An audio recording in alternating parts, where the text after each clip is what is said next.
Here is a 2024 BMW X4M competition in Marina Bay Blue Metallic over extended merino leather. This goes after some heavy competitors like the Porsche Macan, but it's faster with a better weight distribution. It is going to be more expensive. It also goes against the Mercedes AMG GLC 43 because this year we're not getting a 63. So who's going to be better with some pros and cons? I'm Anthony from Hawkeye Rides, and that's some of the things we're going to touch bases with. In the front, you're going to get the standard LED headlights and daytime runnings. That's adaptive gloss black elements on the lower bit of the aggressive bumpers that are in the front fascia, all M spec, and all derived to feed power to this twin turbo that's housed underneath the hood. The kidney grille gets the gloss black elements, and it will not have any active shutter, which why would it? When you have this 3.0 liter 6 twin turbo producing 473 horsepower standard. With the competition adds 30 horsepower more, giving us a total of 503 horsepower and 479 pound-feet of torque. That's paired to the 8-speed ZF automatic transmission, achieving 15 mpgs for the city and 20 mpgs for the highway with a 48-volt mild hybrid technology. This is going to reach 60 at 3.9 seconds without the competition package, which beats the Mercedes, the Porsche, Audi, anybody in its class with that perfect 50-50 weight distribution and a staggered setup with a 255/40 21-inch multi-spoke. The rear, 265/40 21-inch. Gloss black is going to highlight the whole vehicle with these blue brake calipers housing 6 pistons in the front, ventilated, slotted. This is ready for track performance. And when you're thinking of an SUV or an SAV that BMW calls them, it's remarkable that you can take this high off the ground vehicle with 7.2 inches of clearance and take corners and actually keep up with sports cars, and you're not at a $100,000 price point. And to put this in simple math, 118 horsepower more than the 43 AMG, 69 horsepower more than the Porsche. You can't option a 63 this year, so you have to wait until 2025. So this is the best variant when you're looking at a performance blend, and you can option a traditional SUV if you need the cargo capacity, because you will lose about 5 to 6 cubic feet opposed to the X3M competition. The same power is going to be underneath it. However, the weight distribution is going to be the best here. LED taillights, and I like the trunk lid spoiler because it keeps that aggressive style, and it goes even into the lower with the diffuser and the quad exhaust tips.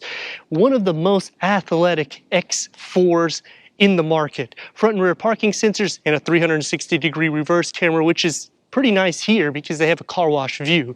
If you haven't seen the interior part, what that means is when you're going forward, it'll show the trajectory so you don't scratch these upgraded wheels.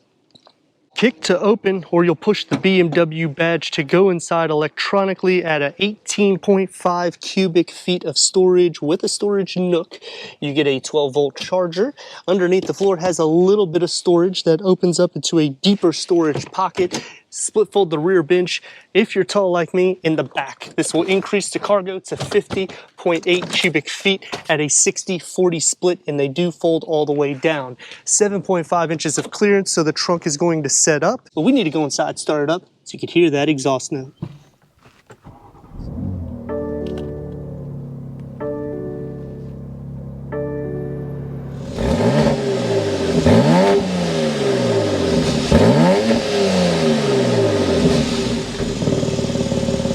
Sixteen-way power seat adjustment with manual cushion extensions, heated, ventilated, perforated. You get the Alcantara inserts, M-badging in the seats, memory for the driver. Headroom and leg room. Even though it's a smaller vehicle in the sense of it's a coupe, it's wide inside. Driver focus setup, carbon fiber inlays with a 12.3 infotainment screen, Apple CarPlay, Android Auto, Sirius XM, AM, FM, streaming Bluetooth audio. Click into the car, and here you have your M menu, so the configuration for 1 and 2, which is going to be on the steering wheel for 1 and 2. When you do this, you can make it as sport derived as you like, and there's a lot of different settings that you can go into for that. And here's the apps. Put it into reverse with a 360-degree reverse camera, full trajectory, obviously, with automatic parking, backup assist. Click this icon, just like always, you'll see the 3D view. You can use gesture, you can use the touch, or you can use the iDrive to roll all around the vehicle. Click the car again, and this is the best part, the car wash that shows the trajectory so you don't scratch those staggered 21-inch wheels. Dual climate control settings, you still have the set preferences here that you could just touch sensitive to do for your audio sound system. X4M competition badging that opens up to a wireless charging pad, and the key fob with a 12 volt and a USB. iDrive 7 with the M badging and the leather that's wrapping around it. It's going to be more sporty, opens up, and it's going to have a USB and a couple of areas that will be carved out for storage with a leather wrap, 3-spoke steering wheel, heated, multi-function with adaptive cruise control, lane keep assist, which you can watch the reels and see those videos, paddle shifters, and the gauge cluster has a digital reader that can go through an array of information when you hit BC on the stock. When you change the driving modes, it'll change to a more aggressive boomerang look. The same thing for the heads-up display. It'll just show the RPMs and your miles per hour. It'll also show sign recognition. Harman Kardon with the carbon fiber that comes into the door panel, and it's going to be more soft materials, a little bit more sporty here. I like the contrast stitching. One touch up and down for all the windows. A long storage pocket with a large beverage holder carved out with a pano moonroof, auto dimming rear view mirror. Even though this is a coupe, headroom is still doable because what they have done is they have a line carved out for the back, and these seats sit a little bit more back, maybe at like a 65 to 70 degree angle.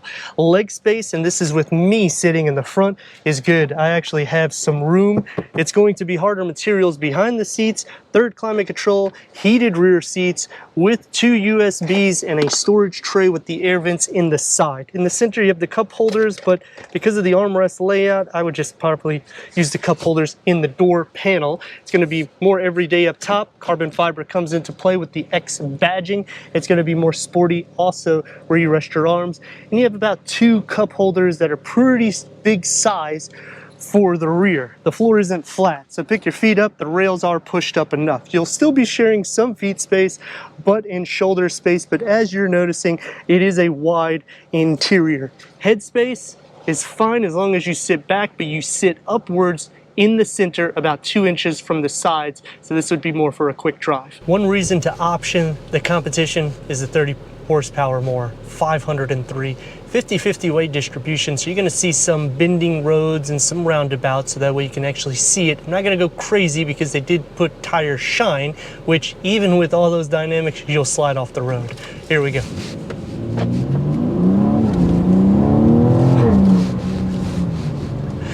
She's powerful.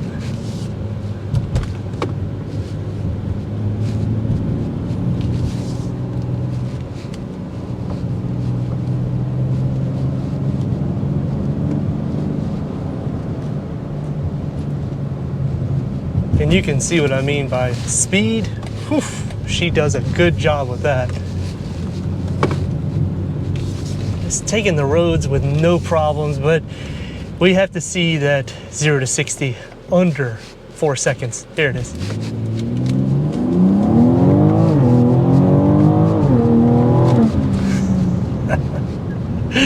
Whew, the fun vehicles to drive because of all of the performance that's underneath. And again, not going too crazy because we have tire shine, but she's still hugging the road. And on the exit,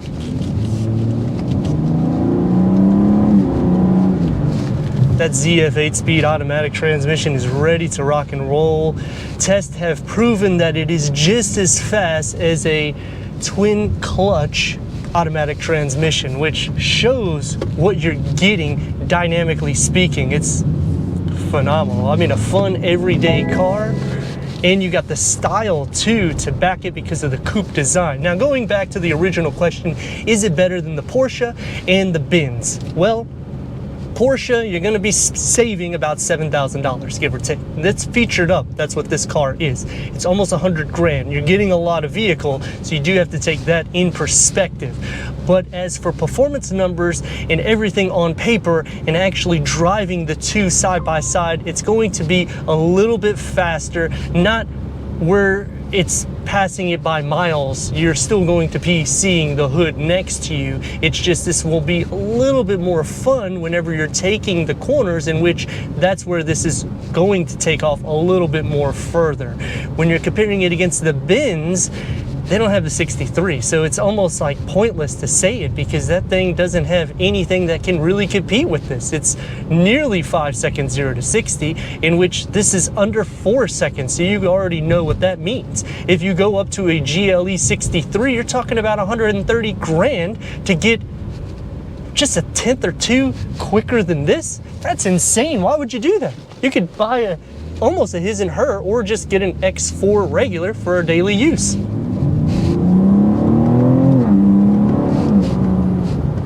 I don't think I would do that though. I would personally get a his and her, spend a few extra $1,000 and just be happy with it. It is one of my favorite variants. I like the X3 only because I have a family that I would need that cargo capacity. And the reason why I would not option an X3 is because we need the towing capacity, in which would push me to an X5 to an X7, because unfortunately my family likes third row.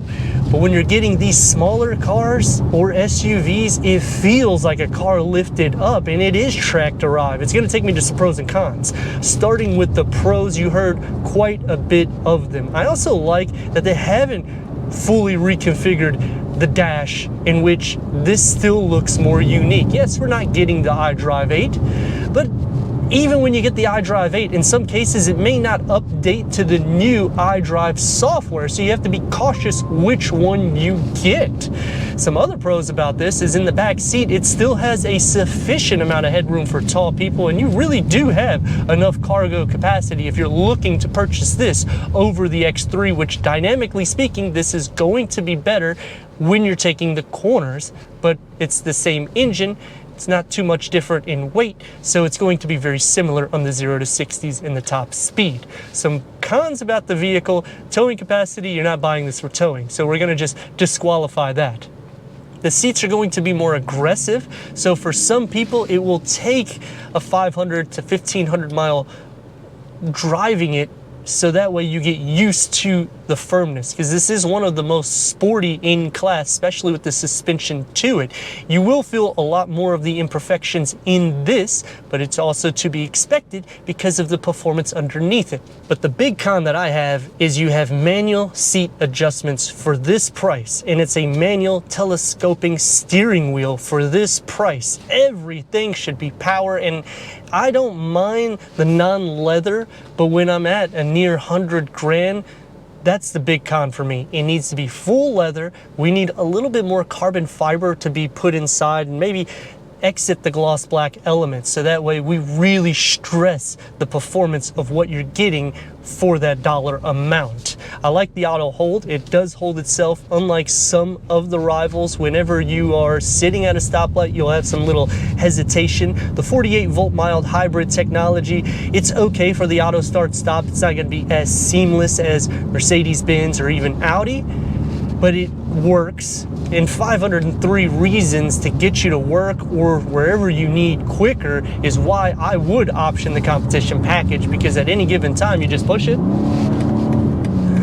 the exhaust filters in, the sound deadening is still good, but you got to also consider this is fully aerodynamic when you're getting that good of dynamics, meaning 50-50. Now the big question, should you wait for a 2025, which will be a refresh, or should you wait for the electric variant? Because all of this is in the pipeline, and with BMW, we're not going to necessarily know everything right off the bat. They're going to more or less unload it afterwards, in which this would be a gem, because if they go full electric and they stop making the X4, then you have the last variant, twin turbo, inline 6-cylinder with 503 horsepower, in which it's a vehicle that I'm happy with personally. Whenever I review these, I always love the exhaust note, the drive to it. I feel everything in which I want to feel that. The steering is still light. It's nimble enough so that way you can really get on it if you need to. So you have good visibility, you have good clearance, and you can do a lot more activities in this and still use it as a daily use vehicle. So when you're putting all of that into content, yes, you can do it with the Porsche and the Benz, but you could do it a little bit faster and better in this. And with Brembo brakes, you're not gonna have to worry about stopping on a dime. Turn radius, smaller vehicle, but you're still getting about 2 lanes. It's rock and roll. She just goes insane. But let me know your thoughts in the comments. And if you're new to the channel, consider subscribing. Check out the next video, merchandise, website, and Instagram. Leave a comment and a like. And I'd like to thank BMW of Wesley Chapel for giving us this 2024 BMW X4M competition for our car review.